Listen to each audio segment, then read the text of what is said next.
It's just a palette that pops up every once in a while. Oh, yeah. It's bigger is going to come, not next week, but the week after is going to be over anyway. They've got some kind of crazy solution to make sure it doesn't fall off in the future.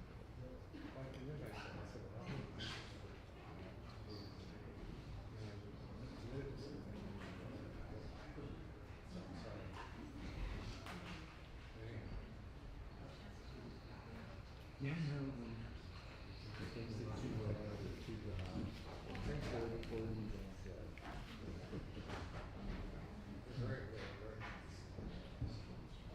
Looks like we're good. Yeah.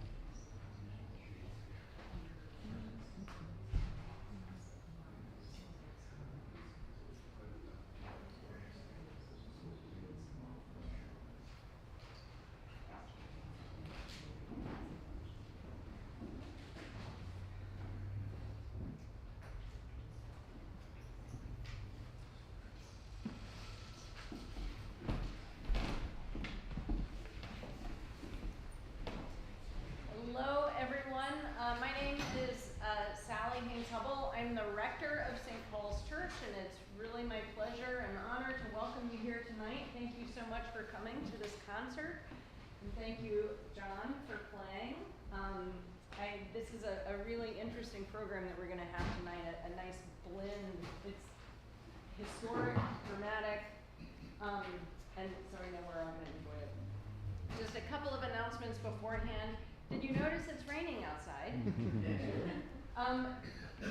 If you go out, if you need to use the restroom during the service, if you go out this door, there's a red umbrella, like a deep maroon, about the color of my sweater. Grab the umbrella and you can go through this way into the parish hall. Just bring the umbrella back and leave it there. But that's probably the least, the way that you would get the least wet. So just FYI. You've been given a beautiful program with lots of great information. I want to call your attention to this event on the back cover. It's called Sip, Savor, Serve. St. Paul's is a church, we're a small church with a big heart and a big impact in the community. We are open 4 days a week for outreach ministries, food, showers, just sort of a general hub of activity, especially for people living without shelter. And this event, the Sip, Savor, Serve event, is to support our outreach ministries to the community. So if you haven't heard about it yet, I hope you'll consider coming. You can buy tickets with that QR code, but share it with anyone who you think might be interested. It's going to be a lovely, lovely event. All kinds of great wine and food and just a real feel-good in a beautiful setting of the Paul Motter Gallery on Healdsburg Avenue. I think that's everything. John, I'm so excited about this. I loved looking at the program this week while we were printing it, so I know it'll be really wonderful. All right, thank you.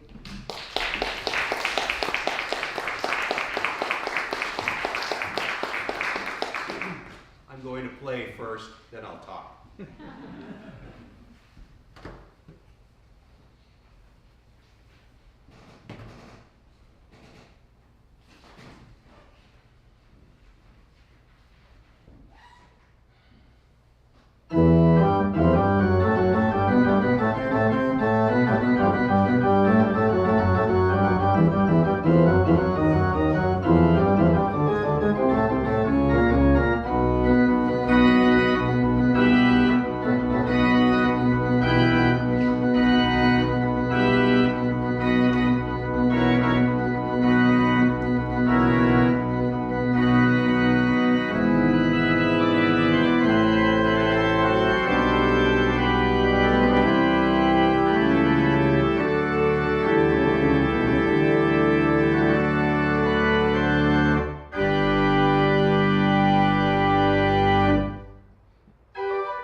I was told to stand on this little spot here.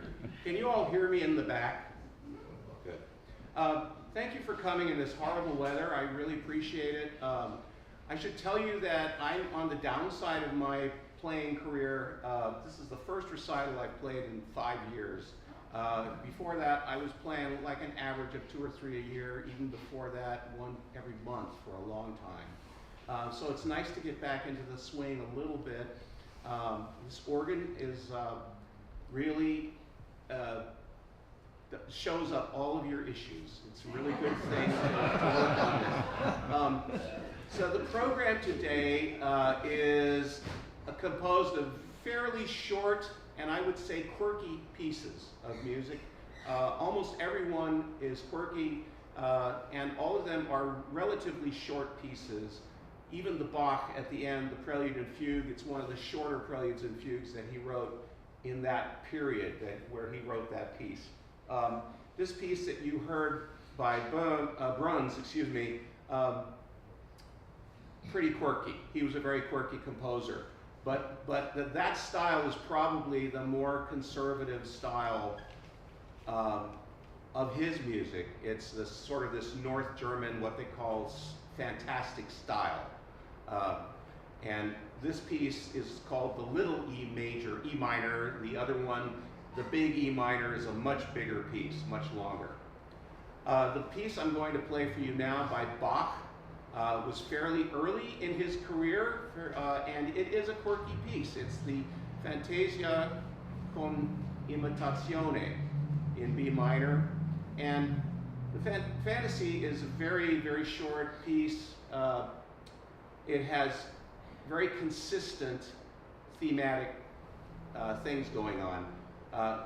The imitation is basically how many things you can do with a really simple theme. And here's the theme.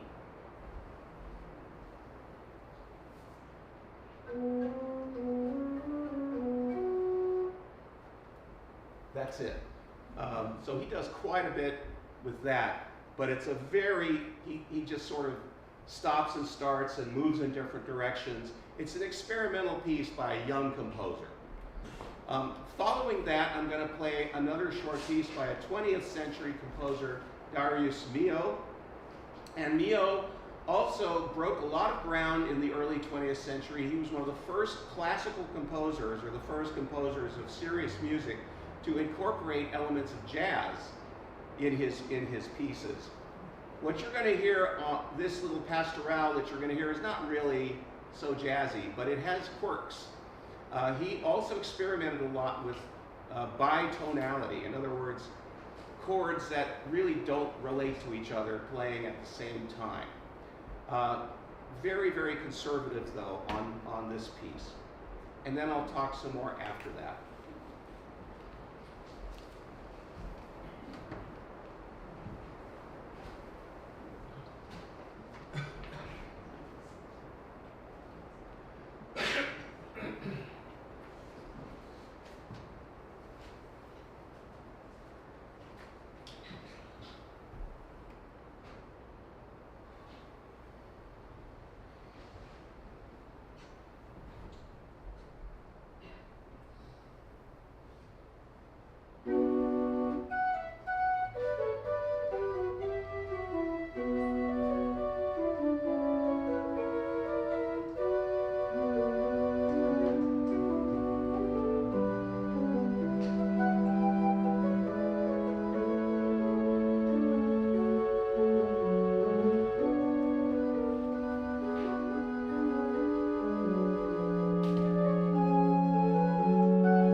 So when I looked at this program, I realized too that I do have some compositions out in the ether, and 4 of them, you'll be hearing them. These are blessedly very short, again. And the thing is that they're all based on hymn tunes. They were all commissioned by a publisher who wanted, basically wanted short pieces that pianists could play with limited pedal. In other words, you probably all know that the organ has a bunch of pedals that you play with your feet. And of course, pianists, they don't understand. So they asked a bunch of composers, not just me, to write some pieces that could be basically fit on 3 pages or less and have really like stupidly easy pedal parts. So, but the piano part or the keyboard part for the hands could be fairly complicated as long as it's not ridiculous. So that's what you're going to hear. I'm going to switch 2 pieces. The first piece that you're going to hear is the Sine Nomine. I don't know how many of you go to church, or if you do, you know this tune. It's For All the Saints. It's found in this hymnal. The Hymn to Joy, everybody knows it, even though they don't know the title. It's Beethoven's Ode to Joy.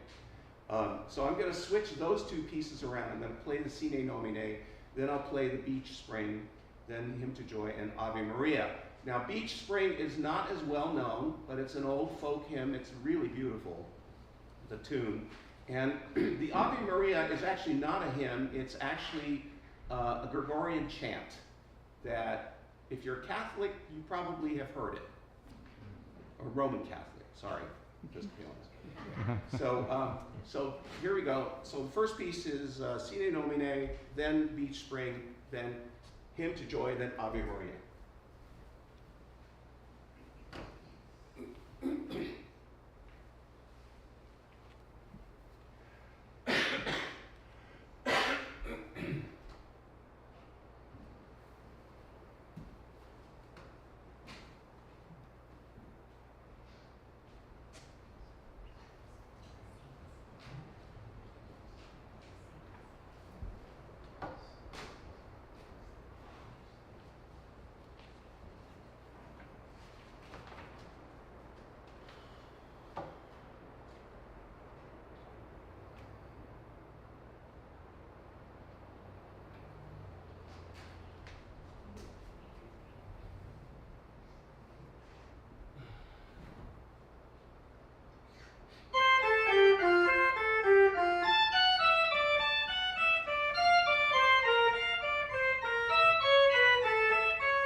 George Washington's birthday.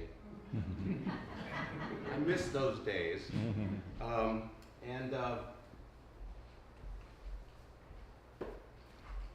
This piece that you're going to hear now is actually a fairly long piece, but it's very short sections. Again, this is quirky and short is the theme today. This piece was written by a man named James Hewitt, who was born in Great Britain, but moved to the United States, the fledgling United States of America. And I forget the date, but it was something like 1792 he moved here. And then he was so taken with the story of the Battle of Trenton that he wrote a piece to commemorate it. Hewitt was a pretty accomplished musician. A lot of people in the early part of the United States were sort of jacks of all trades. They were not just musicians. I think musicians really didn't make that much money. You know, you had to be able to do, you had to be able to be a tanner or a carpenter or something like that you could make some income. He himself was, I think, a trained musician, and one of his first jobs in the United States was at Trinity Church on Wall Street, where he was the organist there. This piece was written for pianoforte, which also was a fairly early instrument. It was not much bigger than a harpsichord. It didn't approach the size of the typical pianos that we have today. But it was definitely written for pianoforte because it says so in the title. And this arrangement is by a famous organist from the 20th century named E. Power Biggs. Biggs was very, very popular in his day. He really worked very hard to get the organ out into the public. He had a weekly radio show, did a lot of things. So I'm going to read this little preface that Biggs wrote for this piece. James Hewitt was moved to set to music the clash and drama of the Battle of Trenton, which took place on Christmas Day, 1776. George Washington's surprise attack was the masterstroke that boosted the morale of the ragged American army and helped turn the tide of the Revolutionary War. Hewitt's ear was attuned to the times, and his enthusiasm for his adopted country is evident in this piece of musical imagery. Hewitt dedicated his descriptive sonata to General Washington, and the piece enjoyed considerable popularity in concerts of the day. Now, each of these sections, this piece is very sectional, and each of them has a title. They're like pictorial subtitles to the piece. And when I heard E. Power Biggs personally heard him play this piece, he stopped and literally narrated the entire thing in between. So he'd play the first introduction, which is 4 measures long, the introduction. Then he would say, "The army in motion," because he had a very deep voice.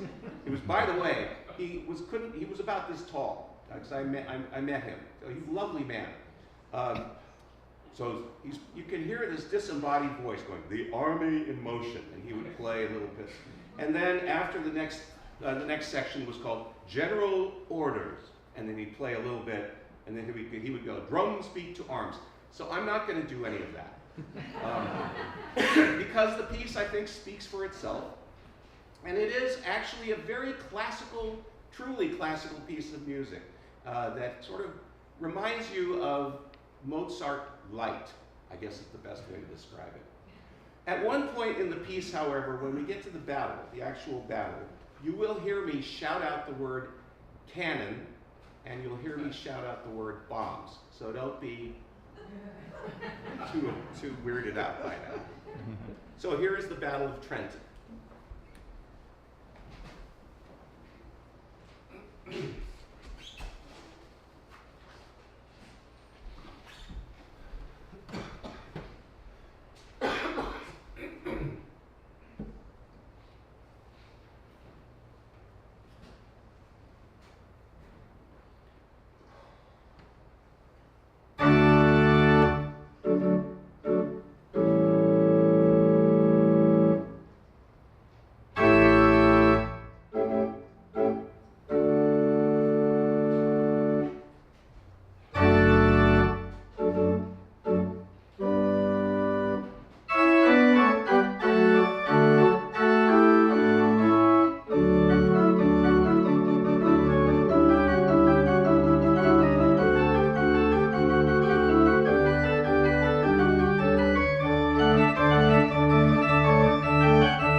Thank you, and good job, George Washington. I should point out that when I heard the E. Power Biggs, I was lucky to hear him play because he was already pretty advanced in age and he had significant issues with arthritis in his later years, as many organists do. But when he got to the part that says general confusion, he went, general confusion, not to be confused with General Washington. So I'm going to close this part of the program. I'm prepared to play, I'm going to see how much time is left, and I'm prepared to play a little improvisation after the Bach. We'll see, I'll check the time, make sure everybody's out of here before 6, if not way before. The Bach piece that you're going to hear, he wrote fairly late in his life, I'd say maybe when he got to the town of Leipzig. He had several jobs in the course of his life.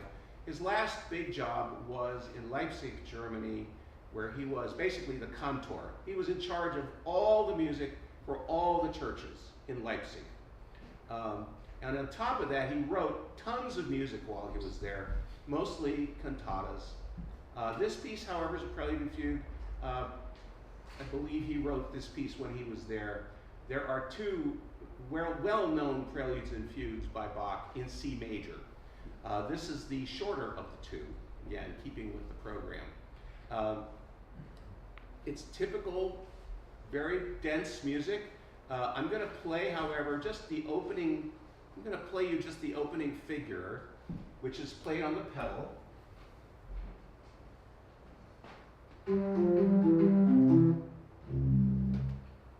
And there's like 4 measures of that, and then he completely changes and goes to a completely different theme.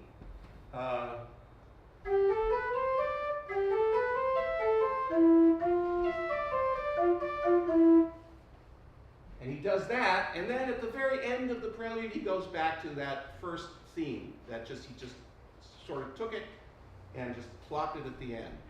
And then the fugue, again, very straightforward, very simple subject. It goes like this. And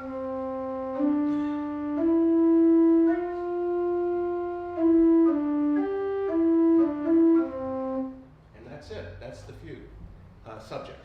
So you hear that all throughout the piece. It's a pleasure playing for you today. And again, I'll check the time after I'm done with this piece. And if there's time, I was given a nice little theme for an improvisation. Take all the time you need. Well, Take all the time you need.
play a short improvisation now based on a long theme that was just given to me by my friend David Hatt, who's sitting way back over there. Dave's a composer. He's a very good composer. He writes a lot of quirky music, since we're talking about quirky music. But he's also a really good guy, and so is his wife Teal, who I believe that Teal's a member. I think you guys are members here, right? Yes. Yeah. So there you go. That's your in-house organists. It's been a pleasure playing for you today. If you have any questions about any of the music you've heard, come on up and ask afterwards. I'm happy to talk to you. Thank you. I'm going to play the theme a couple of times first, just to make sure that I can hear it properly and get it in my brain. Most organists improvise. We have to if we're playing in church, because you just never know how long communion is going to take, or you never know, what else is happening. Maybe the bread is missing or something, and they have to go to the next room and get the bread or something, or the wine has gone bad or whatever. So organists have to know how to improvise. So I'm no different than most organists. The theme that I'm going to play, I'm going to try to incorporate into various different things. I'm basically doing this totally off the cuff, off the top of my head. So I hope it works out.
Thank you all for coming, and thank you to John and Carl.